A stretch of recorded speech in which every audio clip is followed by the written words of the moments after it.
मुल्क में इंतखाबात की जिम्मेदारी है भारत के चुनाव कमीशन की। हाल ही में हुए इंतखाबात के दौरान चुनावी तशद्दुद, बूथ कैप्चरिंग जैसी वारदातें न के बराबर हुई। बड़ी तादाद में लोग वोट डालने निकले। अखबारों पर, पेड न्यूज पर कड़ी नजर रखी गई। जमहूरियत के लिए ये सभी बातें बहुत मायने रखती हैं। इसके लिए मरहबा जाता है साबिक chief election commissioner SY Qureshi को। मुल्क की आज़ादी से 2 महीना पहले 11 जून 1947 को पैदा हुए SY कुरैशी आज हमारे रूबरू। IAS में आना, देखिए 1970 और 80 तक कोई ये सवाल लोग नहीं उठाते थे कि साहब आप एक मुसलमान घराने से हैं और IAS में आ गए, क्योंकि वो बोसीदगी मुसलमान के चारों तरफ जो उससे वाबस्ता हो गई उसके बाद वो उस वक्त नहीं थी, एक उम्मीद थी। जब मैं IAS में आया तो पुरानी दिल्ली का पहला मुसलमान मैं आया था, तो उस पर एडिटोरियल आया था हिंदुस्तान टाइम्स में। वाकई में जी, यानी क्या कि दिल्ली के मुसलमानों में से ये आया और ये क्या वजह है कि कोई मुस्लिम इसमें आता नहीं। और मैंने भी जब उसको पे गौर किया कि शायद इसलिए कि पार्टीशन के बाद जो पढ़े लिखे फैमिली थी वो तो तकरीबन सारी पाकिस्तान चली गई थी, या तो वर्किंग क्लास रह गए थे या इक्का दुक्का जो पढ़ी लिखी फैमिली थी वो रह गई थी। तो वहाँ पे उसमें इस किस्म का तो माहौल नहीं था। तो मैं समझता हूँ कि मुझे जब लोगों ने देखा कि आफ्टर ऑल मैं एक ऑर्डिनरी लड़का उस इलाके का, तो औरों को भी लगा कि अगर ये आ सकता है तो हम भी कोशिश करें। उसके बाद लाइन लग गई, बहुत लोग आए। और मेरी छोटी बहन भी, वो सबसे पहली मुस्लिम लड़की थी, वो भी सिविल सर्विसेज में आई। तो उससे और लड़कियों को काफ़ी एक इंस्पिरेशन मिली, हौसला हुआ। जी, हौसला अफजाई हुई जी। औसत दर्जे के घरानों से, मुसलमान घरानों से लोग IAS में आए, लेकिन धीरे धीरे ये ड्राई अप हो रहा है। अब मुझको नहीं दिखाई देता ऐसा। जी, उसके पीछे मैंने ये देखा कि कुछ दिनों इंडिया इस्लामिक सेंटर में कोचिंग सेंटर चल रहा था, और एक हकीम अब्दुल हमीद साहब ने जामी हमदर्द में भी शुरू किया था। उसमें जो लोग जाते थे उसमें से अच्छे निकल के आते थे, क्योंकि थोड़ी ग्रूमिंग, थोड़ी ट्रेनिंग की ज़रूरत होती है। मैंने भी, मुझे याद है, इंटरव्यू के लिए राव स्टडी सर्कल ज्वाइन किया था। उससे रफ एजेस जो हैं वो स्मूथन होती हैं, आपके कुछ मैनरिज्म है जिसको वो पॉइंट आउट करते हैं, उसको आप सुधार सकते हैं। अभी 3-4 साल पहले अगर आपको याद हो, कश्मीर से एक IAS में लड़का निकला जो टॉप किया था, बल्कि 2-3 निकले जी। फिर उसके बाद एकदम से सन्नाटा आ गया। कुछ समझ में नहीं आता है। वो उसकी वजह ये थी कि उधर अलीगढ़ यूनिवर्सिटी में भी कुछ 5-7 साल सैयद हामिद साहब ने शुरू किया था एक सेंटर, तो उस दिनों बहुत सारे आए थे और वो ज़रा फेड आउट हो गया तो ये आने भी बंद हो गए। तो बड़ा डायरेक्ट कोरिलेशन है इन दोनों चीज़ों में। तो मैं समझता हूँ कि ऑर्गेनाइज कोशिश करनी चाहिए। जो आपकी पहचान है वो चीफ इलेक्शन कमीशन, जैसे सेशन के बारे में लोग कहते हैं कि सेशन ने बिहार में रिगिंग बंद करा दी, आपका कंट्रीब्यूशन क्या है? सेशन साहब ने जो काम किया था उसका तो जवाब नहीं है। ऐसे वक्त पे वो आए थे कि इलेक्शन कमीशन को लोग जानते भी नहीं थे और उसको सीरियसली भी नहीं लेते थे। उन्होंने अपने असर्ट करके अपनी पर्सनालिटी से इलेक्शन कमीशन का लेवल भी बढ़ाया और बड़ी सख्ती की, और वो लोग आज तक याद करते हैं। लेकिन उसके बाद भी जो चीफ इलेक्शन कमीशनर आए उन्होंने उसको और मजबूत ही किया कि एक दफ़ा बुनियाद अच्छे पड़ जाए तो उस पर आप पत्थर रखते चले जाइए। मैंने एक तो उसको और मजबूत किया कि बिल्कुल ही ब्लडलेस इलेक्शन, बड़े मुश्किल स्टेट में, चाहे वो यूपी हो, बिहार हो, बंगाल हो, असम हो, not a drop of blood, जो बहुत बड़ी अचीवमेंट थी जिसमें खुदा का फजल भी साथ रहा। दूसरे, मैंने 3-4 नई चीज़ें की। मैंने एक तो कहा कि वोटर एजुकेशन ज़रूरी है, कि लोग, हम इतनी डेमोक्रेसी की बात करते हैं लेकिन वोट देने लगा लोग ना आए तो क्या डेमोक्रेसी? तो वोटर एजुकेशन, एक पैसे का इस्तेमाल बहुत होता था, तो मैंने एक नई डिवीजन बनाई थी, मनी एक्सपेंडिचर कंट्रोल डिवीजन, वो की। फिर मैंने एक इंस्टीट्यूट बनाया ट्रेनिंग के लिए, India international institute of democracy and election management. 1 crore 10 lakh लोग हमारे लिए इलेक्शन ड्यूटी करते हैं, सब गवर्नमेंट सर्वेंट, तो उनको अच्छा ट्रेन करना है, क्योंकि 0 एरर इलेक्शन चाहिए, कि ये गलती नहीं। 3 साल में लोगों ने हालांकि मुखालफत की, मैंने फिर भी बना डाला ये इंस्टीट्यूट। 42 कंट्रीज हमसे सीख के जा चुके हैं। देखिए, हिंदुस्तान की लीडरशिप डेमोक्रेसी में हो जाती है। एक डेमोक्रेसी हमारा सबसे बड़ा ब्रांड है, इलेक्शन सबसे बड़ा ब्रांड है। हमारे सारे एम्बेसडर्स जो मिलते हैं वो कहते हैं कि जब हम अपनी डेमोक्रेसी की बात करते हैं उस पर फ़ख्र से, क्योंकि कोई उस पर उंगली नहीं उठाता। तो ऐसी सूरत में चीफ इलेक्शन कमिश्नर बनना मेरे लिए भी बड़े फ़ख्र की बात थी। और मैंने ये देखा कि हिंदुस्तान के इलेक्शन के बारे में लोग बहुत कम जानते हैं। ये तो जानते हैं कि हम बड़ी डेमोक्रेसी, लेकिन कितनी बड़ी। यूरोप के सारे 50 मुल्क एक तरफ और हम एक तरफ, अफ्रीका के 54 मुल्क एक तरफ और हम एक तरफ, बल्कि 50 मिकदार नंबर में, और बल्कि एक्चुअली 90 मुल्क दुनिया के एक तरफ और हम एक तरफ, इतने हैं। और उन 90 मुल्कों की सिर्फ गिनती ही नहीं, यानी हिंदुस्तान की डेमोक्रेसी में इतने लोग हैं जो कि बाकी दुनिया के 90 मुल्कों में। और सिर्फ ये नहीं कि मिकदार या नंबर ही की बात है, जो 90 मुल्कों में प्रॉब्लम या पेचीदगियाँ हैं वो सब हमारे यहाँ मौजूद हैं।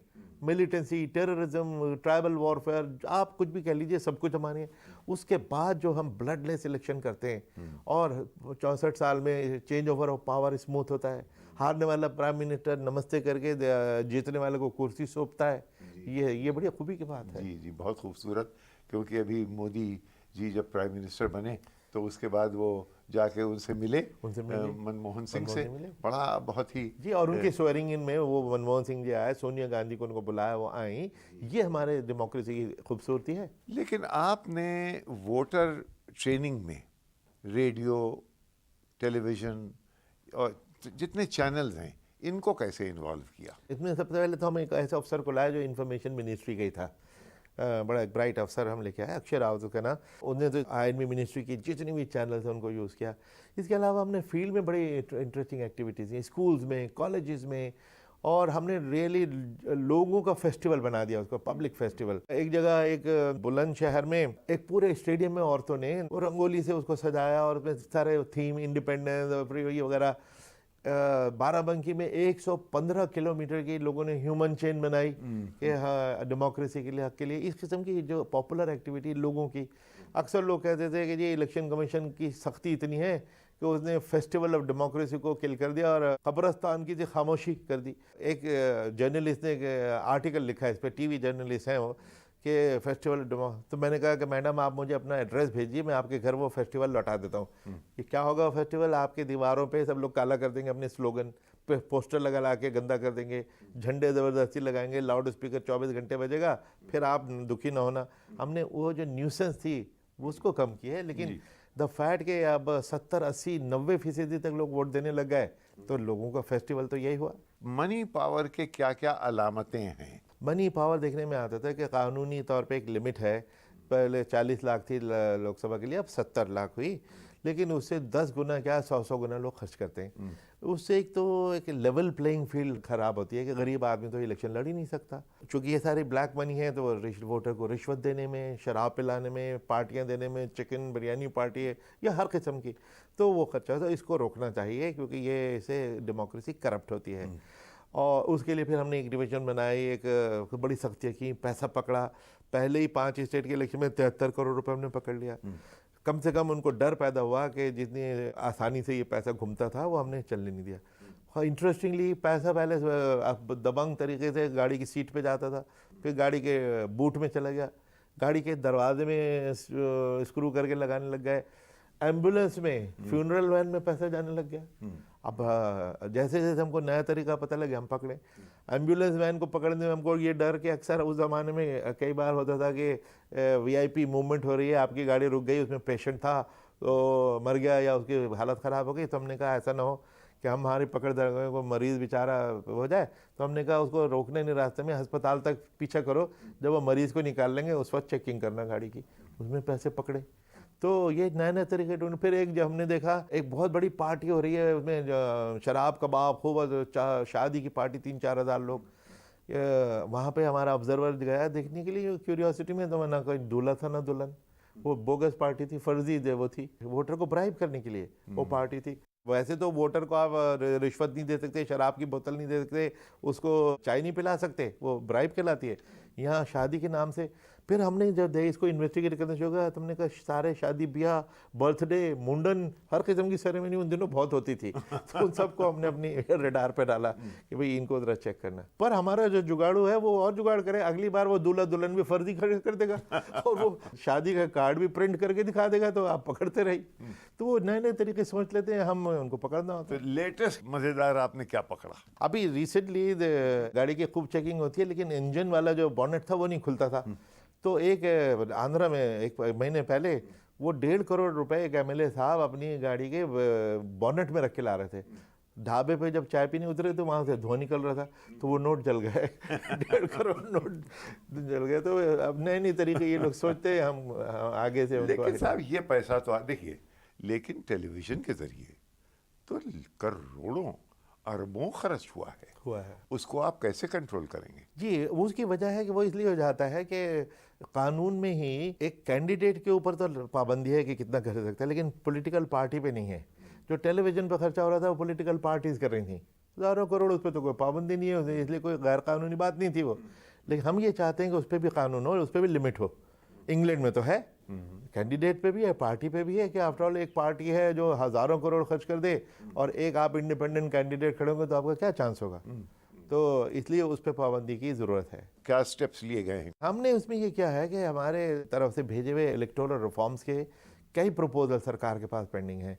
उसमें एक तो यही कि पार्टी के फंड पे भी पाबंदी होनी चाहिए, और फिर ये पैसा आता कैसे है, क्योंकि ऑब्वियसली जब ज़्यादा खर्च करेंगे तो ज़्यादा इन्हें उगाना पड़ेगा।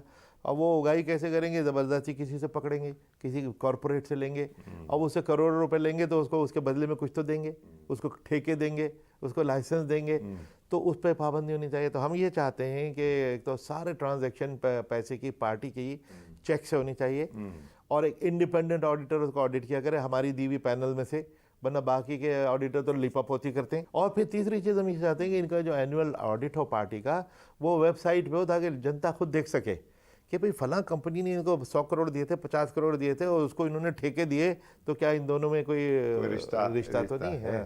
तो ये लोग नहीं होने देना चाहते। क्रिमिनल्स, हालांकि ये क्लीशे हो गया है, क्रिमिनल्स और करोड़पति लोग जो कि कल कुछ नहीं थे आज करोड़पति हो गए हैं, यानी उस पर कोई बाधा, कोई रोक आप नहीं लगा पाए। देखिए, वो भी इस वजह से कि जैसा आपने कहा, इसी तरह लोग हमारे पे उंगली उठाते हैं कि जैसे इलेक्शन कमीशन की नालायकी है। इलेक्शन कमीशन तो एक कानून में दावा करेगी, क्रिमिनल को इलेक्शन लड़ने की इजाज़त कानून ने दी हुई है। हम ये कहते हैं कानून बनाइए जिनके खिलाफ सीरियस कन्विक्शन के बाद तो डिस्क्वालीफाई उन्होंने होना ही है। हम कहते हैं कि जिनके खिलाफ चार्जेस फ्रेम हो गए हैं और केसेस चल रहे हैं और बड़े सीरियस क्राइम है, जैसे रेप, डिकॉइटी, मर्डर, किडनैपिंग, कम से कम ऐसे जो सीरियस क्राइम है, उसके जो मुलजिम हैं, अगर कोर्ट ऑफ लॉ ने उनके खिलाफ चार्जेस फ्रेम कर दिए हैं तो उनको इलेक्शन लड़ने से महरूम किया जाए। अब ये नतीजा है कि 2004 की लोकसभा में 124 एमपी जिनके खिलाफ क्रिमिनल केसेस थे, 2009 में वो 162 हो गए, और लेटेस्ट जो अभी हुआ है उसमें 189 हो गए। तो इनकी तादाद बढ़ती जा रही है। यही वजह है कि लोगों के दिलों में पॉलिटिशियन के लिए इज्जत अब बहुत कम हो गई है। वो उनको जनरली कि सब ये सब चोर हैं, जो बड़े ख़तरनाक है डेमोक्रेसी के लिए। क्योंकि अगर आपको डेमोक्रेसी से प्यार है तो आप पॉलिटिशियन से नफरत नहीं कर सकते। पॉलिटिशियन के बिना डेमोक्रेसी चलती नहीं। और हर एक को काला पेंट करना वो भी ठीक नहीं है। अच्छे अच्छे पॉलिटिशियन भी ये नेता हैं। हिंदुस्तान कहाँ से कहाँ पहुँचा, ये पॉलिटिकल लीडरशिप की वजह से ही पहुँचा। अगर आप जैसे पड़ोस के देश में देखिए, हम एक आज़ाद तो एक साथ हुए थे। ये बताइए, हमारा अपना प्रोफेशन का मामला है, इसलिए ज़रा सा एक हिजाब है बात करते हुए। ये हिजाब आपसे आपके जर्नलिस्ट प्रोफेशन को हिजाब कब से आ गया? नहीं, हमारे देखिए एक फेज़ वो भी गुजरा है कि हम लोगों के पास इज्जत थी, पावर और रीच वो नहीं थी। पैसे में और जर्नलिज्म में कोई रिश्ता नहीं था। पेड न्यूज़, ये तो तसव्वुर नहीं कर सकता था कोई कि साहब ये पेड न्यूज़ क्या है, इसका क्या इलाज है? पेड न्यूज़ एक बहुत ख़तरनाक एक बीमारी पैदा हुई कि मीडिया हाउसेस जिनको हम डेमोक्रेसी का गार्डियन समझते थे, वही अब उसको कमज़ोर कर रहे हैं। पैकेज बना के जाते हैं कैंडिडेट। अगर आप कैंडिडेट हैं कि भाई साहब आप मुझको 20 लाख देंगे तो मैं आपकी तारीफ़ लिखूंगा, और अगर 40 लाख देंगे तो आपकी तारीफ़ और आपके जो राइवल कैंडिडेट है उसकी मैं छुट्टी कर दूंगा। तो लेकिन आपने कहा भाई मुझे इस किस्म की बेईमानी नहीं करनी, तो कहते हैं ठीक बात है, फिर हम आपको या तो बिल्कुल ब्लैक आउट कर देंगे, आपका लोगों को पता ही नहीं लगेगा कि आप कैंडिडेट हैं या और ज़्यादा आपसे नाराज़ हुए तो रोज़ आपके बारे में कुछ ना कुछ खुराफात लिख देंगे। तो मजबूरन लोग इनको पे करने पे आमादा होते हैं। तो इसके लिए हमने तो काफ़ी इस पर वॉच की, टीमें बैठी हुई देखती रहती हैं, जहाँ शुबा होता है कि पेड न्यूज़ नोटिस देते हैं, 3000 नोटिस तो इस इलेक्शन में दिए गए, उनमें से ज़्यादातर ने एडमिट किया कि हाँ हमने पैसे दिए थे।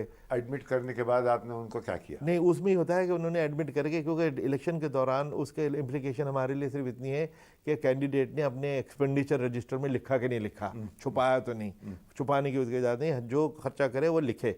आफ्टर ऑल आप कानूनी तौर पे भी तो टीवी टाइम या इस पे अखबार में स्पेस ले सकते ना, लेकिन आप सारा के सारा 70 लाख मीडिया पे लगा दीजिए बेशक, लेकिन अकाउंटेड फॉर होना चाहिए, इलीगल नहीं। तो वो अकाउंट फॉर कर देते हैं, लेकिन हम समझते हैं वो बस उस पर बस नहीं करनी चाहिए, क्योंकि इसमें फ्रॉड एलिमेंट भी है कि लोग धोखा खा जाते हैं। वो देखने में लगता है उनको न्यूज़ आइटम है, हालांकि वो तो एक स्पॉन्सर्ड है, पैसे देके की गई। इसी तरह ओपिनियन पोल, हम ओपिनियन पोल पे हम क्यों बैन मांगते हैं? क्योंकि जिस तरह एडिटोरियल या स्टोरी खरीद लीजिए, ओपिनियन पोल खरीद लीजिए, पैसा दो आपको जीता हुआ दिखा देंगे। दुनिया में ईवीएम्स धीरे धीरे फेज आउट की जा रही हैं और वो पेपर पे आ रहे हैं बार बार, क्योंकि साहब ये टेक्नोलॉजी जो है इससे लोगों को शुबा हो जाता है कहीं ना कहीं ये टिंकर हो सकती है। जी देखिए, ईवीएम के बारे में जो सारे कंट्रोवर्सी है, मैं इसको ठीक नहीं मानता। हमारी ईवीएम 100% रिलायबल, डिपेंडेबल है, टाइम टेस्टेड है। 1998 से हम इसको यूज़ कर रहे हैं। लूज टॉक ज़रूर करते हैं, हारने वाला ईवीएम को कसूरवार ठहरा देता है, जब जीत जाता है उसी ईवीएम से तो चुप हो जाता है। अरे भाई तब तो बोलो कि मैं इसको गाली देता था, मैं इसी ईवीएम से जीत के आ गया हूँ तो मशीन ठीक है, वो उस वक्त चुप हो जाते हैं। ये सारी पार्टियों का हिस्ट्री देख लीजिए। हमारी ईवीएम बहुत अच्छी मशीन है, और ये कि फेड आउट नहीं, वोटर वेरीफाइबल पेपर ट्रेल अगर इसके साथ हो, कि अगर आपको मशीन पे भरोसा नहीं है या मार्जिन कम है तो उसके अंदर पेपर ट्रेल होना चाहिए। पेपर ट्रेल हमने बना लिया है, मैंने मेरे वक्त में शुरू करा दिया था हमने उसकी। लेकिन सब जगह नहीं है नहीं, अभी इसलिए कि उसको बनाने मैन्युफैक्चरिंग में टाइम लगता है ना, तो 20,000 मशीनें बन पाई थी, तो 20,000 मशीनों से का इस्तेमाल इस बार हो गया। लेकिन अगले जनरल इलेक्शन तक तो ज़रूर पूरा देश में ये वो पेपर ट्रेल उसके साथ होगी। लेकिन हमारी मशीन की डिपेंडेबिलिटी पे किसी को डाउट नहीं। यही तो वजह, इतने 82 करोड़ वोटर के उसमें 55 करोड़ वोट पड़े, और लंच टाइम तक देश को अपना रिजल्ट पता लग जाए। किसी दुनिया में कई दिन तक 9:30 बजे तक मालूम था सरकार किसकी बन रही है। ये ना देखिए ना, तो और कोई झगड़े नहीं, काउंटिंग में झगड़े, एक वोट से हारने वाला भी डाउट नहीं करता कि इस वजह से वो हारा, क्योंकि मशीन तो ठीक बोल रही है।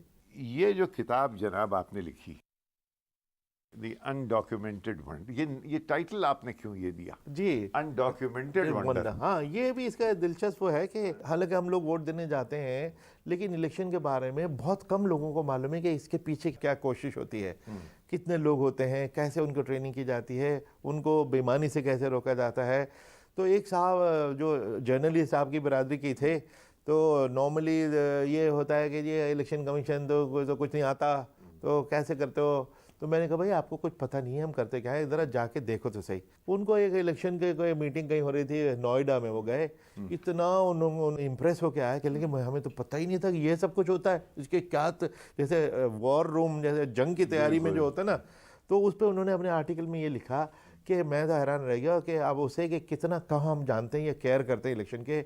और मैं समझता हूँ इलेक्शन कमीशन सबसे ज़्यादा सेल्फ इफेसिंग ऑर्गेनाइजेशन है, और Indian election an undocumented wonder.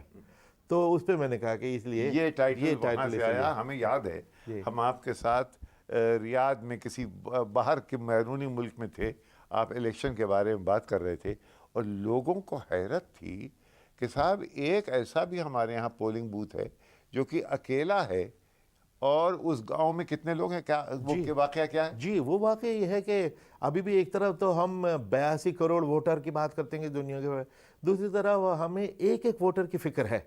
चाहे वो पोलिंग बूथ ऐसे जजीरे पे है जो इंडोनेशिया से ज़्यादा पास है, इंडियन मेनलैंड से दूर है, लेकिन वहाँ पे भी इलेक्शन होना है, वहाँ पे भी हमारा वोटर है, उसको भी सर्विस चाहिए। एक वोटर है गुजरात में एक जंगल में, गिर फॉरेस्ट में, वहाँ एशियाटिक लायंस वगैरह के लिए मशहूर है वो फॉरेस्ट। वहाँ पे एक टेम्पल प्रीस्ट है, 30 साल से उसके लिए पोलिंग स्टेशन बनता है, 6 आदमी उसकी पोलिंग स्टेशन सेटअप करते हैं, चाहे वो किसी वक्त आके वोट दे, लेकिन हमारा पोलिंग स्टेशन 7 बजे से तैयार होना चाहिए। जब वो अगर गिर फॉरेस्ट जहाँ पे है, गिर फॉरेस्ट में, वहाँ तो शेर आके खा जाएगा, शेर आके खा जाए, लेकिन उसे प्रिकॉशन के साथ सिक्योरिटी वगैरह से कम करके एक रात पहले जाके वो सेटअप करते हैं। और अब अगर उसने 10, 11, 12, 1 बजे आके वोट दे भी दिया, तब भी है वो पोलिंग स्टेशन बंद नहीं होता, क्योंकि हम इंतज़ार करते हैं कि शायद कोई और आदमी कहे कि जी वो बोगस वोटर था, रियल वोटर तो मैं हूँ, तो एक डिस्प्यूट खड़ा होगा, तो उसकी इंतज़ार करते हैं। 5 बजे तक वो करते हैं। हमें बड़ा फ़ख्र है कि हम एक वोटर की भी परवाह करते हैं। आपने ओल्ड दिल्ली पे भी तो किताब लिखी थी ना? जी जी। पुरानी दिल्ली की आपको क्या यादें? पुरानी दिल्ली की यादें मुझे बहुत हैं सईद भाई। 500 साल का मैं दिल्ली वाला, वहीं पला वहीं बढ़ा, मेरे वालिद, मेरे दादा, मेरे परदादा, तो दिल्ली तो मेरे खून में है, मेरे रग रग में है। उन्हीं पुरानी दिल्ली की गलियों में हम टहलते थे, घूमते थे, पढ़ाई करने। कहाँ मसलन? मटिया महल में हमारा ख़ानदानी घर था जो 150-200 साल पुराना था। जी जी। मुझे नहीं मालूम, मैं 5वीं क्लास तक मैंने घर में ही पढ़ा, जबकि मेरे सभी बहन भाई प्राइमरी में जाते थे। तो मैंने बल्कि पिछले दिनों अपने बड़े भाई से पूछा कि मुझे प्राइमरी में क्यों नहीं भेजा, तो उन्होंने कहा कि शायद इसलिए कि प्राइमरी स्कूल जिस टाइप के होते हैं और बच्चे बिगड़ जाते थे, मैं अगर नहीं बिगड़ा हूँ तो उसकी शायद वजह यह है कि मैं स्कूल नहीं गया था। फिर एंग्लो अरबिक स्कूल जो अजमेरी गेट के पास है उसमें मैं गया। पहले टर्मिनल एग्ज़ाम में तो मुश्किल से मैं पास हुआ, लेकिन 3 महीने बाद दूसरे एग्ज़ाम में मैंने टॉप किया और उसके बाद से फिर मैंने मुड़ के नहीं देखा। अब ये इतना चेंज कैसे तब्दीली आई मुझे नहीं मालूम, लेकिन ये खुदा का शुक्र। आपके और भाई बहन जो हैं उनको शायद इस बात का एहसास था कि आप अपने पेरेंट्स के फेवरेट हैं। क्या ऐसा था? और ऐसा अगर था तो क्यों था? मैं शायद फेवरेट इतना नहीं था, लेकिन इंडल्जेंट वो ज़रूर थे, क्योंकि मुझे याद है कि मैं डिसिप्लिन था। कि मुझे एक दफ़ा मैं बाल भवन जाता था, वहाँ से नॉर्मल आना जाना, वहाँ मैं म्यूज़िक सीख रहा था। तो एक रास्ते में एक दफ़ा वहाँ पे वो इंफॉर्मेशन मिनिस्ट्री की फील्ड पब्लिसिटी यूनिट फिल्म दिखा रही होती है, तो अनाड़ी फिल्म हो रही, मैं उसको देखने खड़ा हो गया। राज कपूर वाली। अब जो 1.5-2 घंटे बाद मैं घर पहुंचा तो मेरे वालिद ने वो टेलीफोन पे बैठे हुए उन्होंने दिल्ली के सारे अस्पताल और पुलिस स्टेशन में फ़ोन कर दिया था। और क्योंकि उन्होंने कहा कि इसकी हैबिट ये है कि ये तो डिसिप्लिन है, वक्त से आ जाता है, अगर नहीं आया तो कोई खुदा न खास्ता कोई एक्सीडेंट तो नहीं हुआ। यानी अगर असदुल्ला खां गालिब, जो कि बली महारान पुरानी दिल्ली में वो भी रहे 1 सदी पहले आपसे, अगर उनके सामने आप इंटरव्यू में लाए गए होते और आप ये सब बताते कि साहब मैं बहुत ही दयानतदार था, बहुत ही ईमानदार था, बहुत मेहनती था, तो गालिब आपको मेरे ख्याल में फेल कर देते। बिल्कुल कर देते, बिल्कुल कर देते। तो यानी जो तबीयत में रंगीनी होना चाहिए गालिब के अप्रूवल के लिए, वो अक्सर आपके कुछ एक आध भाई में आई, तो वो उन्होंने हमारा कोटा पूरा कर दिया। बल्कि एक इंटरेस्टिंग बात मैं बताता हूँ आपको, मुझे स्कूल ख़त्म होते ही कॉलेज के ज़माने में म्यूज़िक का शौक़ हुआ, तो गिटार बजाने का। तो गिटार ख़रीद तो सकते नहीं थे, इतनी हैसियत नहीं थी, तो हमने खुद जामा मस्जिद के रहने वाले, कबाड़ी बाज़ार, चांदनी चौक, भागीरथ पैलेस, सब ये, तो हम वहाँ से अपने आप इलेक्ट्रिक गिटार बनाते थे। तो उसमें 8-8, 10-10 घंटे, मेरा कमरा घर में ज़रा एक डिस्टेंट कॉर्नर में था। मुझे अभी तक याद है अपने वालिद का ये कहना कि मेरी वालिदा थे, वो कह रहे थे कि लगा आजकल बेचारा बड़ी मेहनत कर रहा है, 10-10 घंटे अपने कमरे में बंद रह के पढ़ता है। उन्हें मालूम नहीं था कि मैं अपनी गिटार के पिकअप बना रहा हूँ और उसके। लेकिन ये बड़ी अजीब बात है, ये आपका शौक गिटार ये एंग्लो इंडिया से कहाँ से शुरू हुआ? दिल्ली बी पे एक प्रोग्राम आता था, ए डेट विद यू, तो वो भी ओवर हियर करते थे। फिर एक मंडे को एक प्रोग्राम आता था, फोर्सेस रिक्वेस्ट, तो उसमें अंग्रेजी वेस्टर्न म्यूजिक के जो, तो वो सुन सुन के उसमें बहुत शौक हुआ। उसको फिर मैंने आगे, अब सेंट स्टीफेंस कॉलेज में तो काफ़ी माहौल था म्यूज़िक का। अ डेट विद यू का तो कुछ नहीं था कि शायद इससे आपको ऐसा लगे कि अगर ये हम बजाएंगे तो इससे डेट हो जाएगी? ऐसा तो उस वक्त नहीं ख्याल ये था, लेकिन ये ज़रूर है कि अगर आप म्यूज़िक वगैरह में टैलेंटेड हैं तो उससे डेट आसान हो जाती है। हुई? हुई। अच्छा, तो यानी कामयाबी हासिल हुई? कामयाबी इन द सेंस कि जैसे मैं एकेडमी में भी मैंने अपना बैंड बनाया, तैयार किया, रॉक बैंड, तो डायरेक्टर ने बड़ा अप्रिशिएट किया। शालाविल में? जी, मसूरी में। तो वहाँ पे जो हमारे सारे बैचमेट वगैरह, तो उसमें आपको पॉपुलर हो जाने का मौका मिलता है कि अगर किसी भी किस्म का आप में फ़न या हुनर है तो उससे एक एडवांटेज तो होता है। शरवण प्रभाकर के साथ साहब आपने एक ग्रुप बनाया, ये क्या चक्कर था? जी, जब वो हम कॉलेज में थे और एमए ख़त्म होने वाला था, उसके बाद में 2 साल जब पढ़ाया तो टाइम वक्त ही वक्त था, शाम को सिर्फ 2 क्लासें होती थी। तो हमारा एक बीट ग्रुप होता था, उसमें शरण प्रभाकर उसकी सिंगर थी, वो लेडी श्री राम कॉलेज में पढ़ती थी, बहुत ही अच्छी सिंगर थी। तो उस पे उस ज़माने में एक जूनियर स्टेट्समैन नाम का जी मैगज़ीन जी निकलता जी था, जी जय, साहब, उसमें जज्बत डोएक जी, हाँ जी, उसमें जो म्यूजिशियन थे उनके बारे में राइट अप होते, तो हमारे बारे में भी बीटल्स जब आए थे उसी दिन, उन्हीं दिनों में। जी। जी जी जी। तो उसमें मुझे अभी तो वो याद है कि उन्होंने कहा एक ही ग्रुप है दिल्ली का कि जिसमें एक लेडी सिंगर है शरण प्रभाकर, और साथ साथ ये भी था कि पूरे हिंदुस्तान में एक ही ग्रुप है जिसका एक म्यूजिशियन लेक्चरर है, याकूब कुरैशी, जो बेस गिटार बजाता है। तो याकूब, आपके शहरों से फिर अच्छे ताल्लुकात रहे होंगे जी फिर जी तो? जी जी, अभी भी कभी कभी मुलाकात होती है। तो बिजलियां वो दौड़ती हैं अब भी? जी जी, वो क्योंकि वो तो फिर बहुत बड़ी पॉप स्टार बन गई, हम सिविल सर्विस में चले गए, जी। लेकिन हमने वहाँ जाके भी अपना एक म्यूजिक ग्रुप बना लिया था। ये शिव शंकर मेनन, जो कि नेशनल सिक्योरिटी एडवाइज़र थे, उनको भी गाने म्यूज़िक का शौक़ था। और निरुपमा राव, जी ये अपनी एम्बेसडर थी चाइना में, वो बाकायदा ओपेरा सिंगर ट्रेंड हैं वो। जी जी। और सुना यह है कि आप लोगों ने एक ग्रुप इस किस्म का बनाने की कोशिश की नहीं, हमारा ग्रुप है, है? हमारा ग्रुप है, और उसमें शिव शंकर मेनन तो हमारे लीड सिंगर हैं। अच्छा। कॉलेज के ज़माने में हमारे सेंट स्टीफेंस जी, कॉलेज के हैं जी, वो जी, भी, जी, जी। उनका भी एक बीट ग्रुप होता था, हमारा अलग था। तो वो तो छोड़ छाड़ दिया था उन्होंने। किसी मेरे घर में किसी पार्टी में आया, जब उन्होंने हमको देखा बजाते हुए तो बड़े खुश हुए, कहने लगे यार मैं भी अपनी गिटार निकालता हूँ, उसको सफाई करता हूँ। और उसके बाद जो उन्होंने था हमारे साथ ज्वाइन किया, तो वो तो बहुत ही अच्छे म्यूजिशियन हैं। तो और निरुपमा राव, आपने जैसे कहा, बहुत ही अच्छा गाती हैं। वो तो जब अमेरिका में एम्बेसडर थी हमारी, तो वहाँ से उन्होंने एक सीडी भी बनाई। फिर उनको वहाँ से फ़ोन आया कि कुरैशी, मैं उसको लॉन्च करना चाहती हूँ, लेकिन पब्लिकली नहीं, प्राइवेटली, क्योंकि हमने इसको पब्लिक परफॉर्मेंस कभी नहीं की। हमने दोस्तों के साथ बैठ के, तो हमारे घर में गए, हमने 80-90 लोग बुलाए, डिनर विनर किया, तो उसमें उन्होंने अपना वो परफॉर्मेंस भी किया। उसी में हमारी जो यूएस एम्बेसडर नैन्सी पावल जो अभी गई हैं, जी जी जी, वो भी उसमें, उन्होंने मेरी किताब भी ताज़ी आई थी उस वक्त, ओल्ड दिल्ली, वो पढ़ी थी। जी जी जी जी। तो उन्होंने कहा कुरैशी तुम मुझको पर्सनली लेके जाओ पुरानी दिल्ली। तो मैं समझा सिर्फ ये अखलाकन कह रही हैं मुझे ये खुश करने के लिए, हर 15-20 दिन में कहीं मुलाकात हो फिर याद दिला दें। 6 महीने की कोशिश के बाद मैंने कहा चलिए अब तो जाना ही पड़ेगा। तो हम लोग साइकिल रिक्शा में बैठ के लाल किले से खारी बावली 3.5 घंटे लगे। मैंने उनको सारी चीज़ें दिखाई। सुबह अलसबा तो, और वो बड़ी अच्छी फोटोग्राफर है, उन्होंने इतने फ़ोटो लिए। बाद में फिर वो उन्होंने बताया, कहने लगे कि मेरे घर में तो कोई पर्सनल मेहमान जो आता है उसको ज़रूर पुरानी दिल्ली लेके जाती हूँ, और किसी दिन शायद किताब भी लिख बैठे हैं उस पर। अब आप क्या करना चाहते हैं? देखिए, एक तो मैं समझता हूँ कि जो इंडिया का इलेक्शन का जो तजर्बा हुआ, इतना बड़ा दुनिया का, मैंने जैसे बताया कोई इलेक्शन ही नहीं, और कितने लोग हैं 5-7 जो रिटायर्ड CECs के अलावा इतनी इनसाइड इन्फॉर्मेशन रखना तो कोई है नहीं। तो इस पे मैं डेमोक्रेसी पे ख़ास तौर से काम करना चाहता हूँ।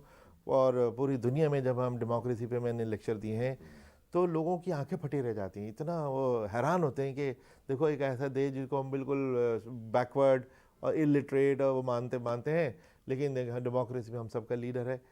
दूसरा, मैं एक इंटरेस्टिंग किताब पे काम कर रहा हूँ, इस्लाम एंड फैमिली प्लानिंग। मैंने स्टडी करके निकाला कि काफ़ी मिसअंडरस्टूड है, लोग इसको समझते नहीं हैं। तो उसमें मैंने एनालिसिस किया है कि इस्लाम में फैमिली प्लानिंग की क्या पोजीशन है। हालांकि मौलवी साहिबान अक्सर ये कह देते हैं कि फैमिली प्लानिंग जो है वो अन इस्लामिक है, लेकिन ये गलत है। हाँ, लेकिन मैंने जो कहा कि 1400 साल पहले इस्लाम ने तो फैमिली प्लानिंग के उसूलों को बहुत एम्फेसाइज किया है। फॉर इंस्टेंस कुरान शरीफ की एक आयत है कि जब तक इस लायक ना हो कि तुम फैमिली को रेस कर सको, शादी ना करो।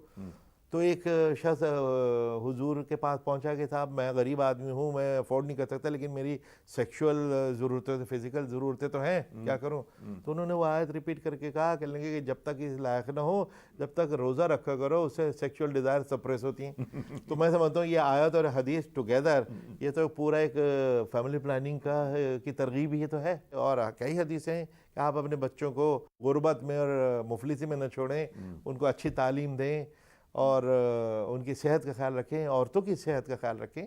चलिए याकूब, इतने मज़ेदार बातें आपसे हुई, अब इंशाअल्लाह फिर किसी और दिन। बहुत बहुत शुक्रिया। बहुत शुक्रिया।